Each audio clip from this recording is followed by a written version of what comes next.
semuanya, selamat datang di channel saya. Kali ini saya akan menjelaskan tentang penerapan etika bisnis dalam perusahaan.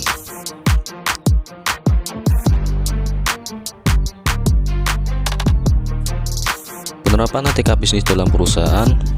Etika bisnis adalah sebuah framework penting yang memandu perusahaan untuk beroperasi dengan cara yang bertanggung jawab dan transparan. Dengan menerapkan etika bisnis, perusahaan dapat membangun kepercayaan dengan pemangku kepentingan dan menjadi perusahaan yang berkelanjutan. Definisi etika bisnis. Yang pertama, prinsip dari etika bisnis tersebut. Etika bisnis adalah seperangkat prinsip dan nilai-nilai yang menuntut perilaku perusahaan dan individu dalam lingkungan bisnis. Yang kedua yaitu pertimbangan dari etika bisnis, yaitu memperhitungkan dampak bisnis terhadap pemangku kepentingan, masyarakat, dan lingkungan.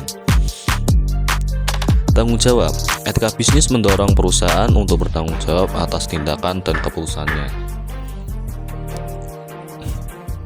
Prinsip-prinsip etika bisnis. Yang pertama yaitu integritas, itu berperilaku jujur, tulus, dan dapat diandalkan. Yang kedua, keadilan, memperlakukan semua pemangku kepentingan dengan adil. Yang ketiga yaitu akuntabilitas, bertanggung jawab atas keputusan dan tindakan perusahaan. Implementasi etika bisnis dalam praktik perusahaan. Yang pertama yaitu kode etik. Kode etik mengembangkan dan menegakkan kode etik perusahaan. Yang kedua yaitu pelatihan, memberikan pelatihan etika bisnis bagi karyawan. Yang ketiga, sistem pelaporan, menyediakan saluran pelaporan pelanggaran etika. Yang keempat, monitoring, memantau dan mengaudit kepatuhan terhadap etika bisnis. Manfaat penerapan etika bisnis. Yang pertama yaitu reputasi. Reputasi meningkatkan reputasi dan kepercayaan pemangku kepentingan. Yang kedua, kepatuhan, mematuhi hukum dan peraturan yang berlaku. Yang ketiga yaitu motivasi karyawan, meningkatkan motivasi dan komitmen karyawan.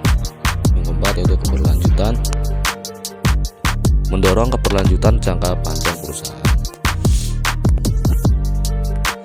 Tantangan dan hambatan dalam penerapan etika bisnis. Tantangan pertama yaitu budaya organisasi. Mengubah budaya organisasi yang telah berakar. Yang kedua, tantangan kedua yaitu tekanan kompetitif. Menghadapi tekanan untuk mencapai target jangka pendek. Yang ketiga yaitu pemahaman karyawan. Kurangnya pemahaman karyawan tentang etika bisnis. Peran kepemimpinan dalam mempromosikan etika bisnis. Peran pertama yaitu keteladanan. Pemimpin harus memberi contoh dengan berperilaku etis. Pemimpinan yang kedua yaitu harus memiliki komunikasi. Pemimpin harus menyampaikan komitmen etika bisnis dengan jelas. Peran yang ketiga yaitu penguatan. Pemimpin harus menguatkan dan memastikan etika dijalankan. Kesimpulan dan rekomendasi. Kesimpulan dari etika bisnis dalam perusahaan yaitu etika bisnis adalah fundamental bagi perusahaan untuk beroperasi secara bertanggung jawab dan berkelanjutan. Rekomendasi dari saya, perusahaan harus mengadopsi dan mengimplementasikan etika bisnis secara komprehensif dan konsisten. Terima kasih dari saya. Apabila ada saran ke atas, saya mohon maaf. Sekian, terima kasih. Sampai jumpa di lain konten.